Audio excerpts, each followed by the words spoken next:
আলহামদুলিল্লাহ ওয়াসসালাতু ওয়াসসালামু আলা রাসূলিল্লাহ।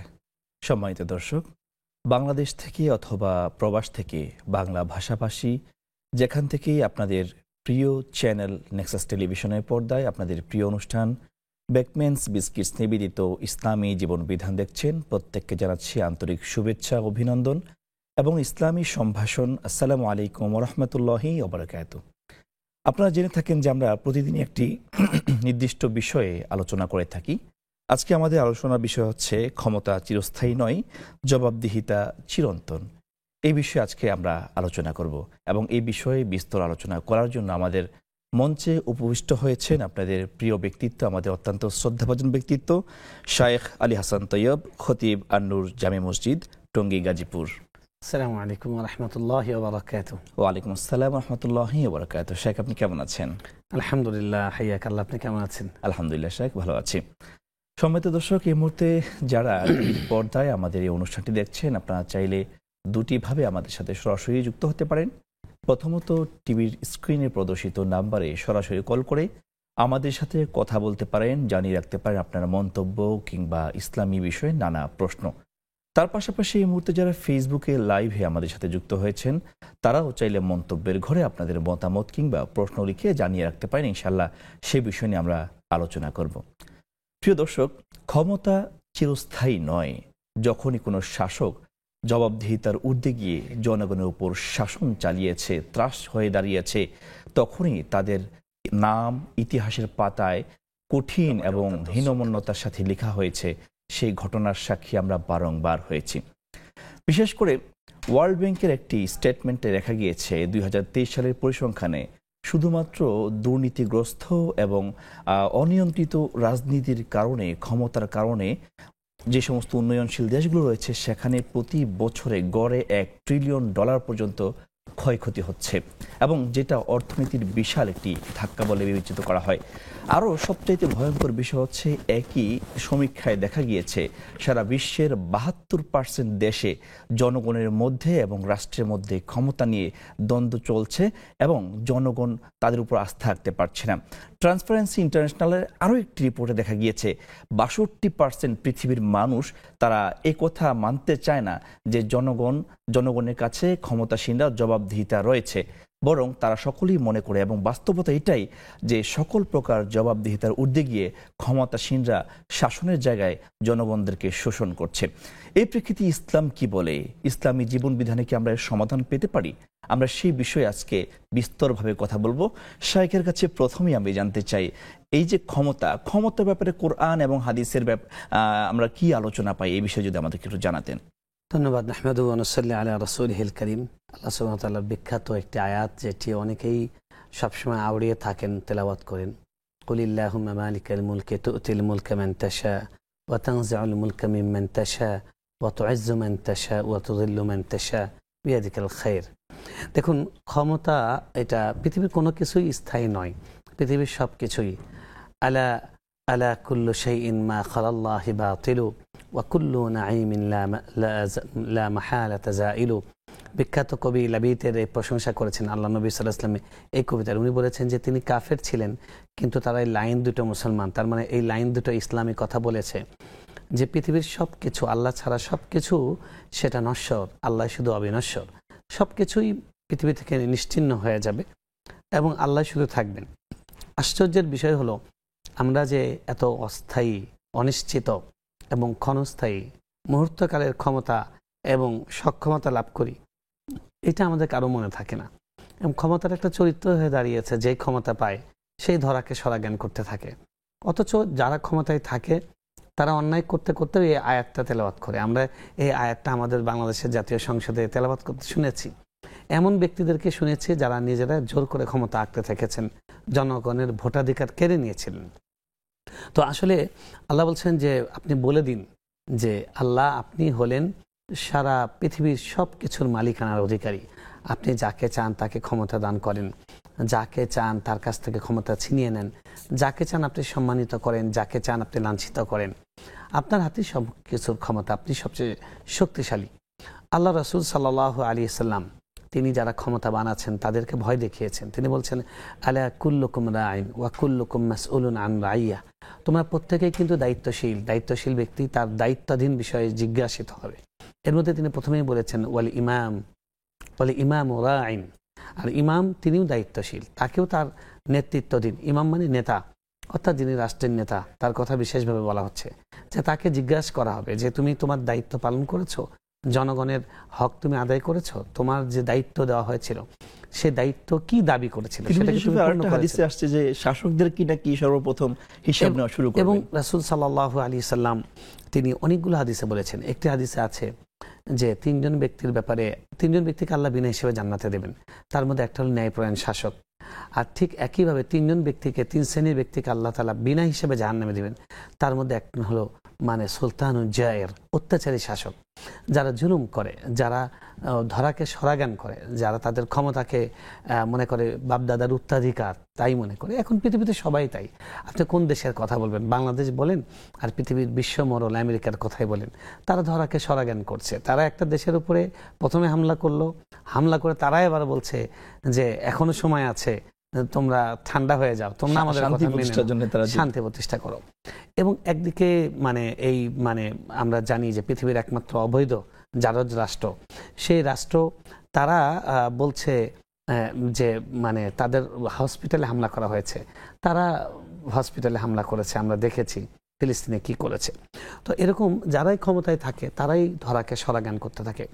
কোরআন এবং হাদিস বারবার আমাদের সামনে কথা মনে করিয়ে দেয় যে আমরা ক্ষণকালের জন্য আছি, লিয়াবলুয়াকুম আইয়ুকুম আহসানু আমালা, তোমাদের জন্ম মৃত্যু সৃষ্টি করেছে যাতে তোমরা কে ভালো আমলের দিক থেকে সেটা আমি তোমাদেরকে পরীক্ষা করে দেখি এবং দেখাই। দেখুন, যারাই ক্ষমতায় থাকে তাদের মধ্যে তো ধর্মীয় মূল্যবোধ নেই। সত্যিকার অর্থে যাদের মধ্যে ধর্মীয় মূল্যবোধ ছিলেন, পৃথিবীর শ্রেষ্ঠ শাসক যারা মুহাম্মদুর রাসূলুল্লাহ সাল্লাল্লাহু আলাইহি ওয়াসাল্লাম, তার সাহাবে কেরামরা, খোলাফায়ে রাশিদিন, তাদেরকে যখন ক্ষমতা দেওয়া হয়েছে তারা ক্ষমতা নিতে চাননি, ক্ষমতা দিয়েছে তারা কেঁদেছে। ফিরবো, আমাদের সাথে একজন দর্শক যুক্ত হয়েছেন। আসসালামু আলাইকুম ওয়া রাহমাতুল্লাহি ওয়া বারাকাতুহু।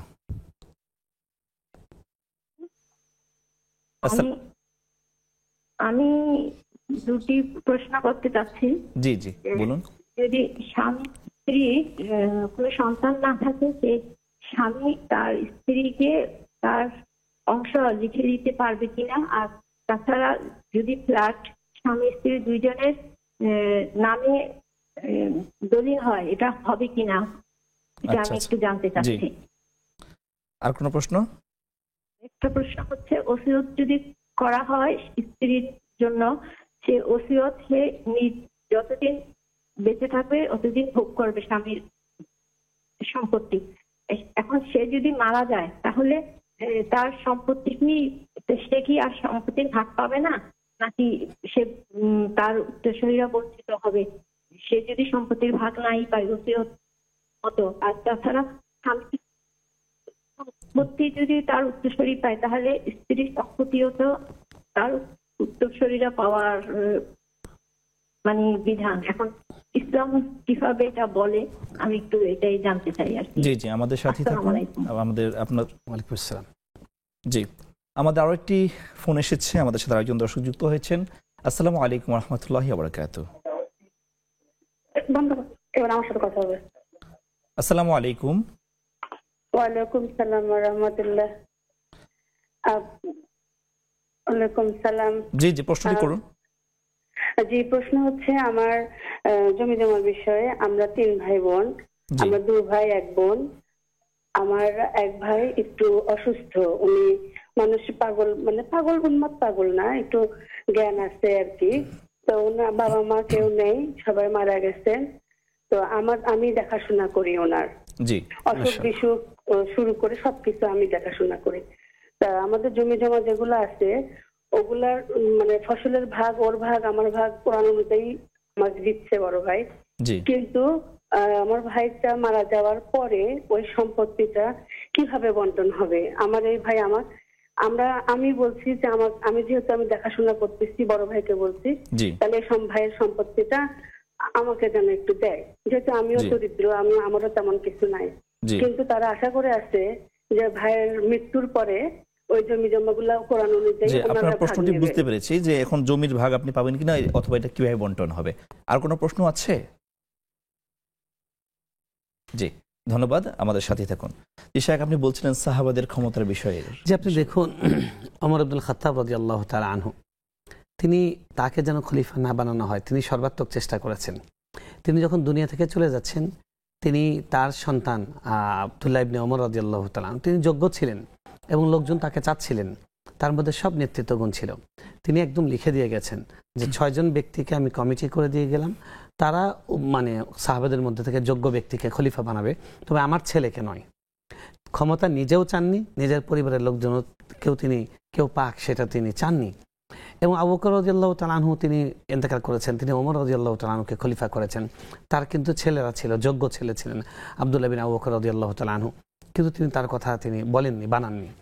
তো এই যে সাহাবীদের মধ্যে তারা নিজেরা ক্ষমতা ভোগ করতে চাননি এবং পরিবারকেও দিতে চাননি, তারা এটাকে ভয় করতেন। ওমর রাদিয়াল্লাহু তাআলা আনহুকে খলিফা বানানোর পরে তিনি কেঁদেছেন, 3-4 দিন পর্যন্ত কেঁদেছেন। ঠিক আব্দুল্লাহ ইবনে ওমর ইবনে আব্দুল আজিজ রাহমাতুল্লাহ আলাইহি, তার কথাও একই রকম কথা আছে। ওমর রাদিয়াল্লাহু তাআলা আনহু তিনি আমরা জানি তার ঘটনা, বিখ্যাত ঘটনা, যে একজন বুড়িমা তিনি কাঁদছিলেন, তিনি তার বাসায় তিনি জব আটা তিনি নিজের কাঁধে দিয়ে এসেছেন। তার সেবক ছিল, কর্মচারী ছিল, তারা বলেছে আমরা এটা নিয়ে কাঁধে। উনি বলেছেন না, কিয়ামতের দিন এই জনগণের খাবার, তাদের মৌলিক অধিকারগুলো এটা ঠিক মতো আদায় হয়েছে কিনা, এটার জবাব আল্লাহর কাছে আমার দিতে হবে, তাই আমার বোঝাটা আমি বহন করবো। সুবহানাল্লাহ। পৃথিবীর ইতিহাসে এরকম শাসক খুঁজে পাবে না। ওমর ইবনে আব্দুল আজিজ রাহমাতুল্লাহ আলাইহি, তার সম্পর্কে বলা হয় যে তিনি বলতো যে একই ঘাটে বাঘে এবং মেষ একসঙ্গে খেয়েছে, অর্থাৎ এতটাই ইনসাফ ছিল যে কেউ কারোর উপর জুলুম করেনি। ওমর রাদিয়াল্লাহু তাআলা আনহু তিনি বলেছেন, ফোরাতের প্রান্তরে যদি একটি কুকুর যদি পিপাসায় না খেয়ে মারা যায়, তাহলে সেটার জন্য আমি ওমর আল্লাহর কাছে জবাবদিহি করব। অথচ আজকের এই আধুনিক পৃথিবীতে দেখুন, আমাদের বাংলাদেশের কথাই দেখুন, বাংলাদেশ স্বাধীন হওয়ার পর থেকে বা স্বাধীন হওয়ার আগে আমাদের দেশের কত মানুষ আছে, তারা 200 টাকার জন্য একটা ইনহেলার নিতে পারছে না, চিকিৎসা পাচ্ছে না। আরে মানে কি বলবো, কার কথা বলবেন? এই যে ক্ষমতার পরিবর্তন হয়েছে, জুলাই বিপ্লব হয়েছে, ছাত্ররা এত ত্যাগ স্বীকার করেছে, এখনো তো পেপারে দেখছি যে অনেক আহত ব্যক্তি চিকিৎসা পাচ্ছে না। এগুলো কেন হচ্ছে? কারণ হলো যারাই যতটুকু ক্ষমতা পায় এটাকে উনি উপভোগ করতে শুরু করেন। এটা যে একটা দায়িত্ব, এটার জন্য যে ওনার আল্লাহর সামনে দাঁড়াতে হবে, এটা ওনার ভিতর কাজ করে না। এটা কাজ করবে কোত্থেকে? এই শিক্ষাটা তো নাই।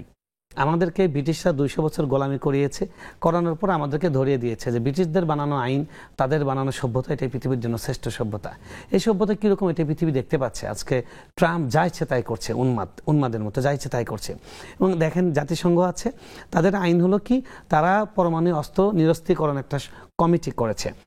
তারা, আমরা ওস্তাদরা, আমরা মোরলরা, আমরা রাখবো, আমাদের কাছে পরমাণু থাকবে, অন্য কেউ নিতে পারবে না। আইনের স্টাইল দেখেন, বিচারের স্টাইল, নিজের মতো করে আইন প্রণয়ন, হ্যাঁ নিজের মতো করে। আবার ফিলিস্তিনের মুসলমানরা তাদের অবস্থাটা কি করুন, সেটা নিয়ে কোনো সমস্যা নাই। রোহিঙ্গা মুসলমানদের নিয়ে কোনো সমস্যা নাই। যখন আপনার ইউক্রেনের যুদ্ধ শুরু হলো, তখন ইউরোপীয়দের কত কান্নাকাটি, হায় হায় আমাদের মানুষগুলো এরকম করছে, আমাদের মানুষগুলো এই করছে। এই হলো পৃথিবীর অবস্থা। ইসলাম ছাড়া পৃথিবীতে সত্যিকার অর্থে সমতা, ইনসাফ এটাকেও বাস্তবায়ন করতে পারি না এবং কোনোদিন হবেও না। ইসলামের কথা হলো আল্লাহকে ভয় করা, প্রথম হলো আল্লাহকে ভয় করা। ইসলামের মূল কথা আমি এক লাইনে বলে দিই। ইসলাম বলে যে ক্ষমতা তাকে দাও যে ক্ষমতা নিতে চায় না। তার মানেটা কি? তাহলে কে ক্ষমতা নিবে? তার মানে হলো ওই রকম ব্যক্তিকে খুঁজে বের করতে হবে যে ক্ষমতা নিতে চায় না, তার ভিতর লোভ নেই, সে ক্ষমতা নিবে আল্লাহর ভয়ে কম্পিত হয়ে নিবে, যে বাপরে বাবা, আমার আল্লাহর কাছে জবাবদিহি করতে হবে, আমার প্রত্যেকটা কথার আচরণের জবাবদিহি করতে হবে। এই ভয়ে যিনি ক্ষমতা নেবেন, এই ভয় সম্পন্ন মানুষ, তখন না তার কাছ থেকে আমরা এই আচরণটা প্রত্যাশা করতে পারি। জি, শেখ চমৎকার বলছিলেন, আমরাও মুগ্ধ হয়ে আলোচনা শুনছিলাম। প্রিয় দর্শক, সময় হয়েছে ছোট্ট একটি বিজ্ঞাপন বিরতিতে যাওয়ার। আপনাদের সাথে আবারও কথা হবে বিরতির পর।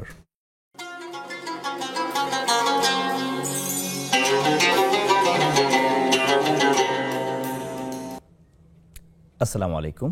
বিরতির পর আবারও আপনাদেরকে স্বাগত জানাচ্ছি। আপনারা দেখছেন বেকমেন্স বিস্কিটস নিবেদিত ইসলামী জীবন বিধান। শাইখের কাছে এবারে আমরা জানতে চাইব যে আসলে ইসলামে শাসকের জবাবদিহিতার ক্ষেত্রে কি কি মূলনীতি প্রণয়ন করেছে। যে 1 নম্বর কথা হলো, ইসলাম বলে আমরা সবাই খলিফা, আল্লাহর প্রতিনিধি। আমাকে ক্ষমতা দেওয়া হয়েছে, আমাকে অন্যের নমিনি, আমরা আল্লাহর নমিনি হিসেবে এসেছি, আমরা আল্লাহর কাছে জবাবদিহি করব। এটা হলো 1 নম্বর কথা। 2 নম্বর কথা হলো যে যিনি যোগ্য না তিনি ক্ষমতা আঁকড়ে থাকার চেষ্টা করবেন না। 3 নম্বর হলো যখন জনগণ কাউকে না চায় তখন তার উচিত নিজের থেকে সরে যাওয়া। এগুলো অনেক বড় কথা, বড় বড় আলোচনার বিষয়। এগুলো নিয়ে হাদিস আছে, রাসূল সাল্লাল্লাহু আলাইহি ওয়াসাল্লাম বলেছেন যে সবচেয়ে নিকৃষ্ট শাসক ওই শাসক যে ব্যক্তিকে জনগণ চায় না কিন্তু সে জোর করে আঁকড়ে ধরে। এবং পৃথিবীর গণতন্ত্র বলা হয়, কিন্তু পৃথিবীর অধিকাংশ শাসকের অবস্থাই তাই, দু একটি অল্প কিছু দেশ ছাড়া। আর 4 নম্বর বিষয় হলো যে যখন কাউকে ক্ষমতা দেওয়া হয়, আল্লাহ সুবহানাহু ওয়া তাআলা কোরআনে বলেছেন যে আমি যখন তাদেরকে ক্ষমতা দান করি তারা আকামুস সালাহ, তারা সালাত কায়েম করে। তো রাষ্ট্রের মধ্যে তারা সালাতকে কায়েম করবে এবং সৎ কাজে আদেশ অসৎ কাজে নিষেধ করবে। এটা রাষ্ট্রপ্রধানের দায়িত্ব। যারাই ক্ষমতাবান তাদের প্রত্যেকের দায়িত্ব তাদের অধীনস্থদেরকে মধ্যে সালাত কায়েম করা এবং সৎ কাজে আদেশ অসৎ কাজে নিষেধ করা। সৎ কাজে আদেশ অসৎ কাজে নিষেধ এটা যদি একটি সমাজে একটি রাষ্ট্রে একজন শাসক করেন তাহলে ওই রাষ্ট্র এমনি একটা সোনার মানে দেশে পরিণত হবে। যদি নিষেধ করেন তাহলে প্রথমত তিনি তো অসৎ কাজ করতে পারবেন না। এবং এটা মৌলিক একটা উদ্দেশ্য, এই ব্যাপারে আল্লাহ সুবহানাহু ওয়া তাআলা তাকে জিজ্ঞেস করবেন তিনি এই দায়িত্বটা পালন করেছেন কিনা। আর 5 নম্বর হলো যে ইনসাফ কায়েম করা। রাসূল সাল্লাল্লাহু আলাইহি ওয়াসাল্লাম এর একাধিক হাদিস এসছে, কোরআনে আসছে যে আল্লাহ তাআলা মানে শাসকদেরকে ক্ষমতা দিয়েছেন, নবীদেরকে পাঠিয়েছেন লিয়াকুমু বিল কিসত, ইনসাফ কায়েম করার জন্য। তো রাষ্ট্রপ্রধানের দায়িত্ব, যারা রাষ্ট্রের ক্ষমতা পায় তাদের দায়িত্ব হলো অধীনস্থদের মধ্যে ইনসাফ কায়েম করা। এই কাজগুলো যদি তারা না করেন তারা আল্লাহর কাছে জবাবদিহির শিকার হবেন। যে শেখ, আরো একটি বিষয় হচ্ছে যখন শাসক সুদাচারী হয়ে উঠবে অথবা অত্যাচারী হয়ে উঠবে অথবা জবাবদিহিতার ঊর্ধ্বে চলে যাবে, এক্ষেত্রে 2টা বিষয় আপনার কাছে জানতে চাই। প্রথমত তিনি জনগণের কাছে কিভাবে জবাবদিহিতা করবেন, আর দ্বিতীয়ত হচ্ছে তিনি যখন একদম স্বৈরাচারী হয়ে উঠবেন তখন জনগণ কিভাবে তাকে প্রতিরোধ করবে। প্রথম কথা হলো যিনি স্বৈরাচারী হয়ে উঠেছেন বা যিনি অন্যায়ভাবে ক্ষমতা আঁকড়ে আছেন তিনি তো আসলে জবাব দেবেন না। ও এই জন্য জবাব দেওয়ার মতো মানসিকতা থাকলে তো তিনি স্বৈরাচারী হতেন না, তিনি সরে যেতেন। তো তার কাছে সেটা প্রত্যাশা করার কিছু নেই। জনগণের দায়িত্ব হলো যে ধৈর্য ধারণ করা এবং তাদের ঐক্যবদ্ধ থাকা এবং যথাযথ যে প্রক্রিয়াগুলো আছে সুষ্ঠু প্রক্রিয়া অন্যায়ের প্রতিবাদ করা। তাহলে একদিন না একদিন আল্লাহ সুবহানাহু ওয়া তাআলা তাকে পাকড়াও করবেন। পৃথিবীর সব জালিমকেই আল্লাহ তাআলা পাকড়াও করেছেন। আল্লাহ বলেছেন ওয়ালা তাহসাবান্না আল্লাহা গাফিলান আম্মা ইয়ামালুজ জালিমুন, জালিমরা যা করে এই ব্যাপারে আল্লাহকে তোমরা উদাসীন মনে করো না, আমি তাদেরকে অবশ্যই পাকড়াও করব। জি শেখ, আমাদের সাথে আরেকজন দর্শক যুক্ত হয়েছেন। আসসালামু আলাইকুম ওয়া রাহমাতুল্লাহি ওয়া বারাকাতুহু। ওয়া আলাইকুম আসসালাম ওয়া রাহমাতুল্লাহি ওয়া বারাকাতুহু। আমি মৃত্তিকা মনি বলছিলাম বাড়িধারা থেকে। জি স্যার, আমার কোয়েশ্চেন হচ্ছে যে আমার গার্ডেন থেকে যদি আমার কোনো নন মুসলিম নেইবার কখনো কোনো ফ্লাওয়ার নিয়ে যায় তুলে যে তার পূজার আসর সাজানোর জন্য, আমি সেটা জেনেও যদি তাকে বাধা না দেই যে because of he is my neighbour, তো সেটা কি আমার গুনাহ হবে? ঠিক আছে, আর কোনো প্রশ্ন? আর আমার সেকেন্ড কোয়েশ্চেন হচ্ছে কারো লিভিং প্লেসের বাইরে যদি এক্সট্রা করে কারো ফ্ল্যাট বা বাড়ি থাকে সেখান থেকে তার যদি আর্ন হয় তাহলে বা এক্সট্রা করে যদি গাড়ি থাকে সেক্ষেত্রে কি তাকে ওইখান থেকেও যাকাত দিতে হবে? আচ্ছা, আপনার প্রশ্নটি বুঝতে পেরেছি। আমাদের সাথেই থাকুন, ইনশাআল্লাহ আপনার প্রশ্ন নিয়ে আলোচনা করা হবে। যে আমাদের সাথে আরেকজন যুক্ত হয়েছেন। আসসালামু আলাইকুম ওয়া রাহমাতুল্লাহি ওয়া বারাকাতুহু। ওয়ালাইকুম আসসালাম। জি, প্রশ্ন করুন। ওয়ালাইকুম আসসালাম ওয়া রাহমাতুল্লাহি ওয়া বারাকাতুহু। প্রশ্ন হচ্ছে, আমার প্রথম প্রশ্ন যে মানুষ মারা যায় যখন দাফন দেওয়ার আগ পর্যন্ত তার জন্য আমরা কি আমল করতে পারবো? কোরআন শরীফ পড়া যাবে? কলেমা শাহাদাত পড়া যাবে? জি জি, বুঝতে পেরেছি। আর কোনো প্রশ্ন আছে? হ্যাঁ, আমার দ্বিতীয় প্রশ্ন হচ্ছে যে আমরা তো পর্দা বোরকা পরে হিজাব পরে বাইরে যাই, কিন্তু আমাদের পাওয়ার হাত মুছে পড়া হয় না, তাতে কি আমাদের পর্দার কোনো বরখেলাপ হয় না পাপ হবে? জি, বাজারে কি হয় মুখের বিষয়টা একটু ক্লিয়ার। ও হাত মোজা। আচ্ছা আচ্ছা, ঠিক আছে, আপনার প্রশ্নই বুঝতে পেরেছি। আমাদের সাথে থাকুন ইনশাআল্লাহ। জি শেখ, প্রথমেই আমাদের এক বোনের প্রশ্নতে আমরা চলে যাচ্ছি। তিনি বলেছেন যে সন্তান যদি না থাকে সেক্ষেত্রে স্বামীর সম্পদ স্ত্রী পাবে কিনা অথবা স্ত্রীকে দেওয়া যাবে কিনা। হ্যাঁ, উনি মনে হয় জানতে চাইছেন যে সন্তান যদি না থাকে স্ত্রীকে সম্পদ লিখে দিতে পারবেন কিনা তাকে। দেখুন, যদি সন্তান না থাকে, আমাদের সমাজে যেহেতু ইনসাফ নেই, জুলুম আছে, তাই দেখা যায় যে স্বামী মারা গেলে স্ত্রীকে তাড়িয়ে দেওয়া হয়, অনেক জায়গায় এটা দেখেছি, এবং সম্পদ থেকে বঞ্চিত করা হয়, সম্পদ দেওয়া হয় না, এটা স্পষ্ট জুলুম। যারা ওই স্ত্রীর ভাগের সম্পদ ভোগ করবেন তারা হারাম ভক্ষণ করবেন, তারা যদি গাজী হন তাও হারাম ভক্ষণ করবেন, তারা যদি অনেক মসজিদ মাদ্রাসার সভাপতি মোতাল্লি হন তাহলেও তারা হারামটাই ভক্ষণ করবেন, তাদের কোনো ইবাদত কবুল হবে না। দেখুন, আপনি যে সম্পদটা পাবেন আল্লাহ সুবহানাহু ওয়া তাআলা সেটা নির্ধারণ করে দিয়েছেন। তো সেই সম্পদটা তিনি ওসিয়ত করলেও পাবেন, না করলেও পাবেন। তিনি যেটা করতে পারেন, আপনাকে হেবা করতে পারেন কিছু মূল সম্পদের 3 ভাগের 1 ভাগ তিনি আপনাকে দান করতে পারবেন, বেঁচে থাকতে তিনি দান করতে পারবেন। কিন্তু আমাদের দেশে যেটা আছে, বেঁচে থাকতে সম্পদ লিখে দেওয়া, এটা আসলে কোরআন সুন্নাহর স্পিরিট এবং চেতনা পরিপন্থী। জি শেখ, বোনের আরো একটি প্রশ্ন, সেটা হচ্ছে স্বামী যদি ওসিয়ত করে যায় যে এটা স্ত্রী পাবে, পরবর্তীতে স্ত্রী যদি মারা যায় সেই সম্পত্তি কে পাবে? অর্থাৎ ওসিয়ত করলে এটা আসলে স্ত্রী পুরোপুরি পাবে? জি দেখুন, ওসিয়ত করলে তার ওসিয়ত যারা তার ওয়ারিশ আছেন তাদের জন্য ওয়াজিব হলো ওই ওসিয়তটা বাস্তবায়নের চেষ্টা করা। বাকি তিনি যদি ওসিয়ত করেন এমন যেটা অবান্তর, কথার কথা তার ওসিয়তটা 3 ভাগের 1 ভাগ পর্যন্ত কার্যকর হবে, তিনি যা সম্পদ রেখে যাবেন তার 1/3 এটার ক্ষেত্রে তার ওসিয়তটা বাস্তবায়ন হবে। এর বেশি যদি তিনি লিখে দিয়ে যান তাহলে সেটা বাস্তবায়ন করা জরুরি বা বাস্তবায়ন হবে না, বরং ইসলামের কোরআনের যে মানে বন্টন নীতিমালা আছে সেই বন্টন নীতিমালা অনুযায়ী বন্টন হবে। কারণ তার স্বামীর বাবা মা থাকলে তারা পাবেন, তার ভাইরাও কিছু অংশ পাবেন, বিভিন্ন জন পাবেন, তার স্ত্রীও পাবেন। সেটা ওসিয়ত মানে করে গেল, যদি কেউ কথা তিনি যা আছে সব স্ত্রীর নামে লিখে দিয়ে গেছে, বউকে ভালোবাসে, সন্তানও নাই, ভাই বোনের উপর বিরক্ত, এরকম আমাদের দেশে হয়, এটা কিন্তু ঠিক নয়, এটা তিনি গুনার কাজ করছেন এবং তিনি পাবেন না। তিনি 1/3 পর্যন্ত ওসিয়তটা বাস্তবায়ন হবে। সংশ্লিষ্ট আরেকটা বিষয়, যেমন ধরেন স্বামী তার স্ত্রীকে ওসিয়ত করে গিয়েছে, সে তো শরীয়ত অনুযায়ী 1/3 3 ভাগের 1 ভাগ পাবে, এখন বাকি যে 2 ভাগ রয়েছে সেখান থেকে তো আবার স্ত্রীর যে অধিকার রয়েছে সেটা পাবে। হ্যাঁ, ওয়ারিশ হিসেবে যেটা, সেটা আল্লাহ দেওয়া বন্টন, সেটা উনি পাবেনি, এটা এক্সট্রা।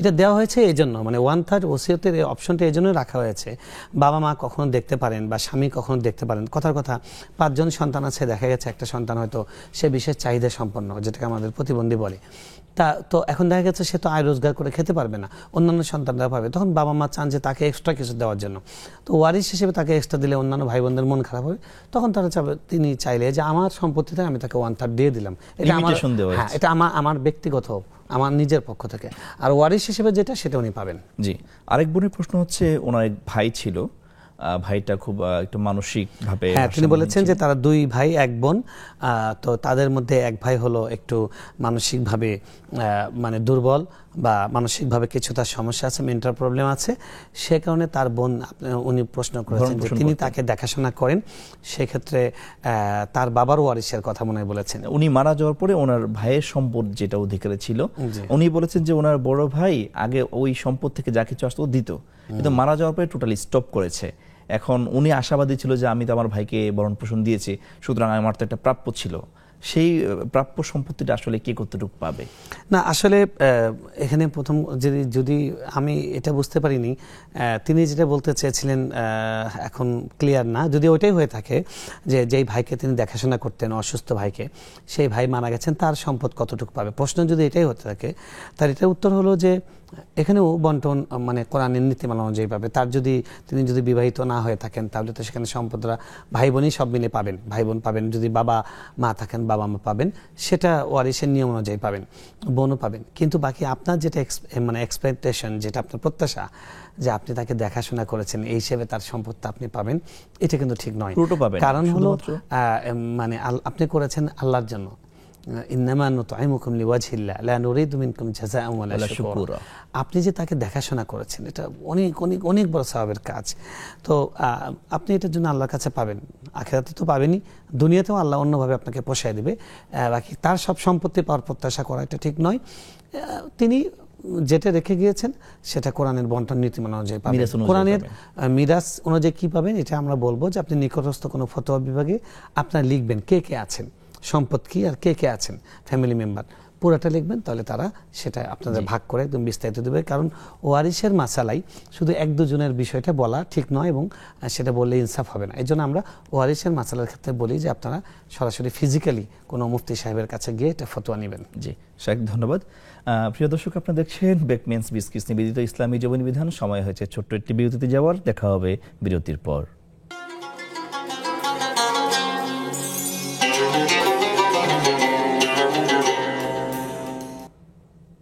আসসালামু আলাইকুম রহমতুল্লাহি বারাকাতুহু। বিরতির পর আবারও স্বাগত জানাচ্ছি বেকমেন স্পিচ কিডস নিবেদিত ইসলামী জীবন বিধানে। শাইখের কাছে এই পর্যায়ে জানতে চাইবে, আমাদের বাড়িধারা থেকে এক বোন প্রশ্ন করেছিলেন যে ওনার বারান্দায় যে ফ্লাওয়ার হয় সেটা প্রতিবেশী নন মুসলিম পূজার জন্য নিচ্ছে, উনি জানেন, এখন এই মুহূর্তে উনি নিষেধ করতে পারছেন না নেইবার হওয়ার কারণে, আসলে এক্ষেত্রে কি বাধা দিবেন কিনা? দেখুন, প্রথম কথা হলো যে ফুলের গাছটা যদি এমন হয় যেটা সংরক্ষিত, সেটা কিন্তু শহরে কেউ কারোটা নেয় না সংরক্ষিত। কথার কথা, কেউ কারো গাছ থেকে গোলাপ ফুল, গাঁদা ফুল এটা কাটবে বা নিয়ে যাবে, সেটা কিন্তু সাধারণত হয় না। নেইবার হলে হয়তো নিতে পারে, আপনি কিছু বলতে পারছেন না। তো এখানে আপনি নিয়ে যাবে, নিয়ে যেয়ে পূজা করবে, যেটাই করুক, উনি নিয়ে যাচ্ছে, উনি আত্মীয় হিসেবে আপনি তাকে স্বাভাবিক একটা জিনিস, অর্থাৎ ফুল জিনিসটা তো ভালো জিনিস, ফুলের কোনো অপরাধ নেই। তো ফুল নিচ্ছে, একটা বৈধ জিনিস উনি নিচ্ছে, আপনি সেটাতে সন্তুষ্ট থাকবেন। নিচ্ছে, আপনি নিয়ত করবেন যে আমি তাকে হাদিয়া দিলাম। এখন নিয়ে যাওয়ার পর তিনি পূজা করবেন না কি করবেন সেটা তার বিষয়, আপনার ও পর্যন্ত দেখারই দরকার নেই। তিনি নিচ্ছেন, স্বাভাবিকভাবে নিচ্ছেন। তিনি নিয়ে তো মালাও গাঁথতে পারেন, তিনি নিয়ে কাউকে গিফটও করতে পারেন, যেটাই করতে পারেন। তিনি এটার ঘ্রাণ থেকে মুগ্ধও হতে পারেন, কিন্তু তিনি পূজা করবেন এটা আপনার কনফার্ম হওয়ার তো দরকার নেই। আপনি মনে করবেন যে আমি, আচ্ছা, যদি পূজা করেও তারপরেও সম্ভবত এটা দায়ভার যিনি করেছেন তিনি জাস্ট গিফট হিসেবে দেওয়ার একটা সওয়াব পাবেন। অবশ্যই এটা যিনি করছেন তার দায়ভার, এটার ক্ষেত্রে আপনার কোনো দায়বদ্ধতা নেই। জি, একই বোন প্রশ্ন করেছেন যে যেখানে তিনি বসবাস করছেন তার পাশাপাশি আরো একটা ফ্ল্যাট আছে অথবা ভবন আছে অথবা এক্সট্রা গাড়ি আছে, সেখান থেকে যে ইনকাম আসে ওইটার জাকাতের পরিমাণ কিভাবে কি নির্ধারণ হবে? জি দেখুন, বসবাসের বাসা ছাড়া এমনি বাসা যদি থাকে এক্সট্রা আরও, এবং সেটা যদি ভাড়ায় থাকে, তাহলে যে ভাড়াটা আসবে সেই ভাড়ার উপরে আপনার জাকাত আসবে। ঠিক একইভাবে আপনি যদি ব্যবহার করেন 10টি গাড়ি, 10টি গাড়িরও জাকাত আসবে না। কিন্তু আপনি গাড়ি আছে একটি বা দুটি, ওটা থেকে ভাড়া আসে, ওই ভাড়ার টাকার উপরে আপনার জাকাত আসবে। আর যদি এরকম হয় ফ্ল্যাট আপনি কিনেছেন এই জন্য যে ফ্ল্যাটটা বিক্রি করবেন, তখন এটা কিন্তু একটা বিজনেস প্রপার্টি, তখন বিজনেসের সামগ্রী হিসেবে, ব্যবসায়িক পণ্য হিসেবে পুরো ফ্ল্যাটের মূল্যের উপর জাকাত আসবে। জি জি শেখ, আমাদের সাথে আরো দুইজন দর্শক যুক্ত হয়েছেন। আসসালামু আলাইকুম ওয়া রাহমাতুল্লাহি ওয়া বারাকাতুহু। ওয়া আলাইকুম আসসালাম ওয়া রাহমাতুল্লাহি ওয়া বারাকাতুহু। আমি টঙ্গী থেকে শোক বলছিলাম। জি, আসসালামু আলাইকুম। শেখ ভালো আছেন? জি আলহামদুলিল্লাহ ভালো আছি। প্রশ্নটি করুন।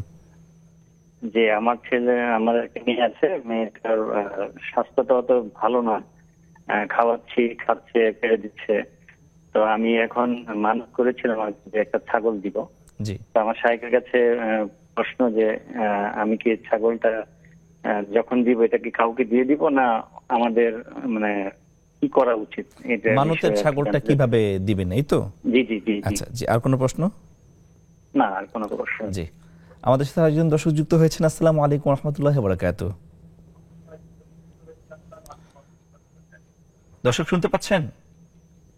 আসসালামু আলাইকুম। ওয়ালাইকুম আসসালাম, প্রশ্নটি করুন। ওয়ালাইকুম। হুজুর, আমার একটি প্রশ্ন। জি, বাবা তার সম্পত্তি মেয়েকে না জানিয়ে গোপনে তার ছেলেকে ও ছেলের ছেলেকে লিখে দিয়েছে। মেয়ের সম্পত্তির ভাগ চাইলে মেয়েকে সামান্য কিছু টাকা দিয়েছে, তার সম্পত্তির তুলনায় কিছুই না। জি, আবার মেয়ে যদি সম্পত্তির ভাগ চায় তাহলে মা বাবা গালাগালি মানে গন্ডগোল করে। আবার মেয়ে এদিকে বুঝতে পেরেছি। আমাদের সাথে একটু বলি, মেয়ে অসুস্থ এবং প্রতিবন্ধী।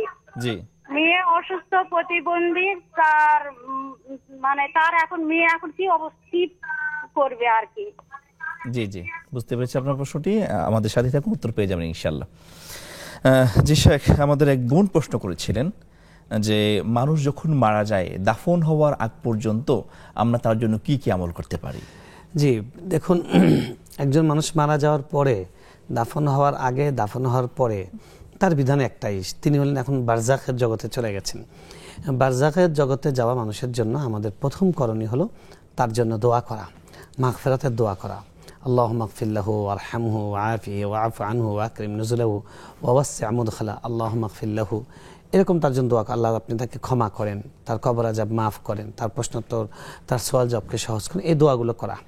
2 নম্বর, আমরা তার জন্য সাদাকা করতে পারি যদি সাদাকা করার মতো কিছু থাকে। 3 নম্বর হলো তার আত্মীয় স্বজনের সঙ্গে সৎ আচরণ করা। 4 নম্বর হলো তার যদি কোনো ওসিয়ত থাকে ওসিয়ত বাস্তবায়ন করা। এই কাজগুলোই আর কি মূলত মৃত ব্যক্তির জন্য। এটা কবরে যাওয়ার আগে, কবরে যাওয়ার পরে। আর কবরে যাওয়ার আগে জাস্ট অতিরিক্ত যেটা থাকে সেটা হলো তার হক হলো যত দ্রুত সম্ভব তাকে কবরস্থ করা। জি, এটা তার হক। জি শেখ, একই বোনের প্রশ্ন, তিনি পর্দা করেন কিন্তু যখন বাজারে যান অনেক সময় হাত মোজা থাকে না, এক্ষেত্রে কোনো সমস্যা হবে কিনা?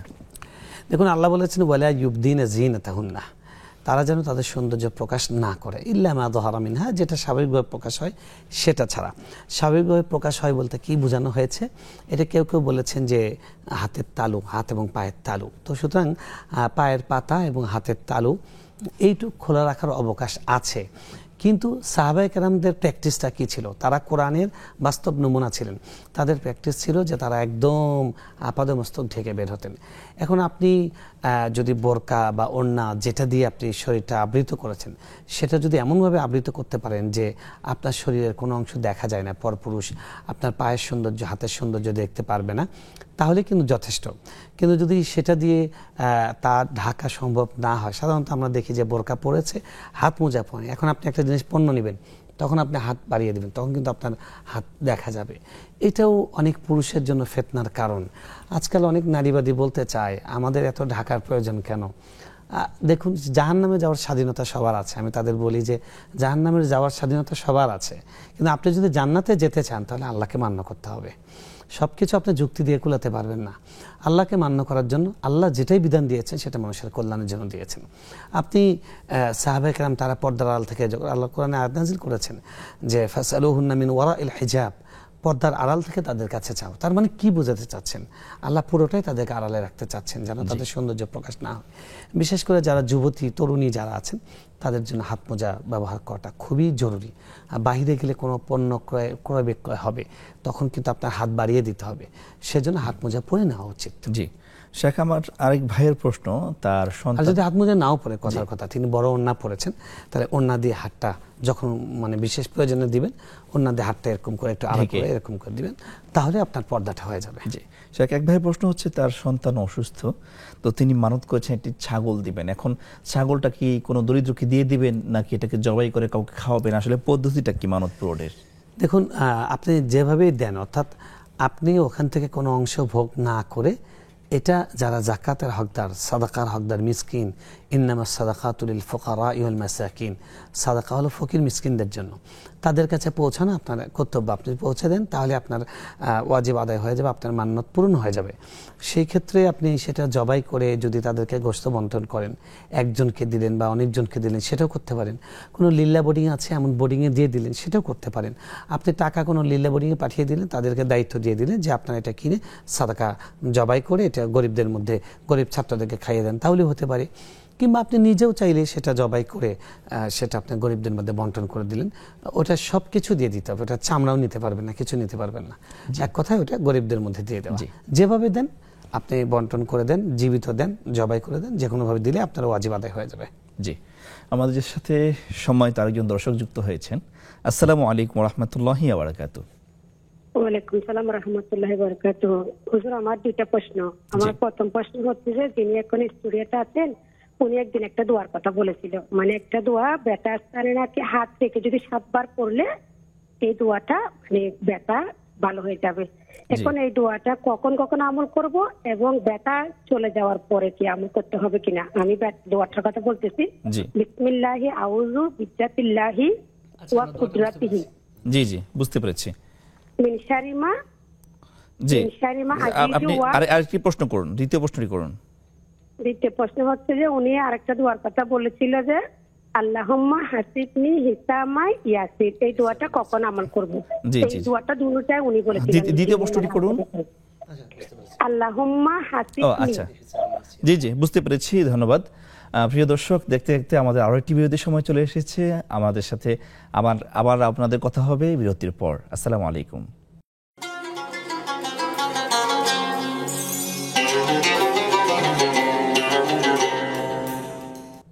আসসালামু আলাইকুম ওয়া রাহমাতুল্লাহি ওয়া বারাকাতুহু। বিরতির পর স্বাগত জানাচ্ছি বেকমেন্স বিস্কিটস নিবেদিত ইসলামী জীবন বিধানে। আমরা আলোচনা করছিলাম আপনাদের উত্থাপিত প্রশ্নগুলো নিয়ে। এই পর্যায়ে শাইখের কাছে আমরা জানতে চাইব যে এক ভাই প্রশ্ন করেছেন নুরুল হাসান নামে, যে মসজিদে আইপিএস এ ব্যাটারি চুরি হয়েছে, অতঃপর চোরকে ধরা হয়েছে, ব্যাটারিও জব্দ করা হয়েছে, অতঃপর চোরকে জরিমানা দেওয়া হয়েছে। এখন ওই জরিমানার টাকা মসজিদ কল্যাণ ফান্ডে নিতে পারবে কিনা? একটা রেয়ার কেস বলা যায়।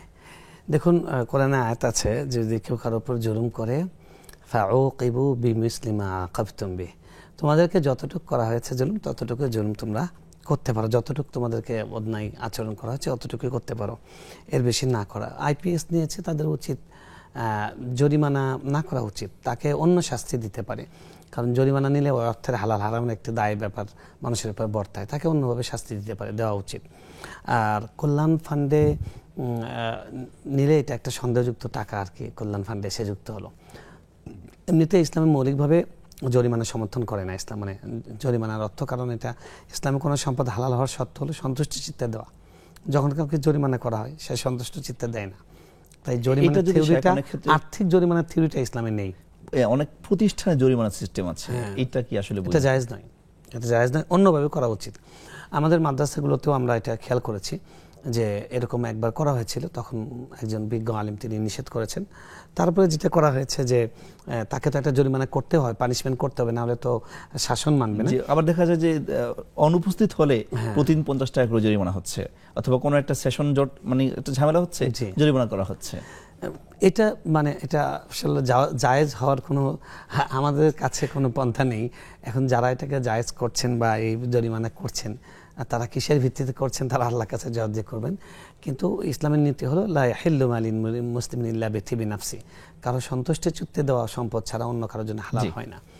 এখন এরকম যদি করতেই হয়, শাস্তি দিতে হয়, অন্যভাবে শাস্তিটা হতে পারে। যেমন আমাদের টিচার বলেছিলেন যে তার ভর্তি বাতিল হয়ে যাবে, কথার কথা একটা অপরাধ করেছে, ভর্তি বাতিল হয়ে যাবে, এখন সে আবার ভর্তি করাবে, তাহলে ভর্তির টাকাটা ফান্ডে যোগ হলো। কিন্তু এভাবে ডাইরেক্ট টাকা নিয়ে নেওয়া, যে আপনি একদিন 5 মিনিট লেট করে আসলে এটার জন্য সে 100 টাকা করে দিবে, বিভিন্ন স্কুলে এটা আছে, এটা ইসলামের দৃষ্টিতে বৈধ হওয়ার সুযোগটা আমরা দেখি না। জি শেখ, আমাদের সাথে আরেকজন দর্শক যুক্ত হয়েছেন। আসসালামু আলাইকুম ওয়া রাহমাতুল্লাহি ওয়া বারাকাতুহু। ওয়ালাইকুম আসসালাম। আমি একটা ব্যাপার একটু জানতে চাচ্ছিলাম। জি, ব্যাপারটা হচ্ছে মানে 33 আয়াত, এটা কোরআনী এবং মানে কোরআনের মানে একটু এই যে যেমন আলহামদু থেকে তারপরে এগুলা যে মানে একটু নামি মানে একটু মানে বর্তমানপূর্ণ মানে আয়াতগুলা, এইগুলো নিয়ে 33 আয়াত, এটা কি পড়া জায়েজ আছে? বা অনেক সময় লেখা আছে যে দুঃখ কষ্ট তারপর বালা মুসিবত এগুলো থেকে আর কি করা যায়, একদম আমানা রাসূল তারপরে তিনকুল এরকম আর কি। বুঝতে পেরেছি। আর কোনো প্রশ্ন আছে? না না না, এই একটাই। আচ্ছা আচ্ছা, ধন্যবাদ, আমাদের সাথে থাকুন। জি শেখ, আমাদের এক বোনের প্রশ্ন ছিল যে মেয়ের ভাগ বাবা ছেলেকে দিয়ে দিয়েছে মেয়েকে না জানিয়ে, এবং মেয়ে অসুস্থ, এক্ষেত্রে মেয়েকে সামান্য পরিমাণে কিছু দেওয়া হয়েছে যেটা আসলে সম্পত্তি হিসাবে ধরাই যায় না। মেয়ে চাইলে বাবা অথবা ভাইরা গালাগালি করছে, এমত অবস্থায় প্রিয় বোনের করণীয় কি এবং তার বাবার করণীয় কি?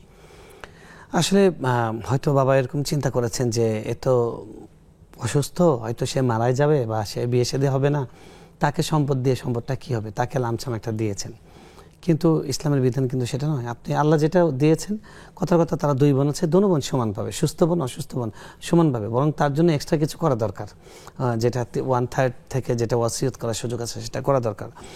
এর বাইরে যদি বাবার এই চিন্তা করার দরকার নেই যে এই সম্পদটা পরবর্তীতে কে খাবে, এটা বাবার দায়িত্ব না, আল্লাহ যেটা বন্টন করেছেন সেটা দিয়ে দেওয়া উচিত, অধিকার তার সম্পদ।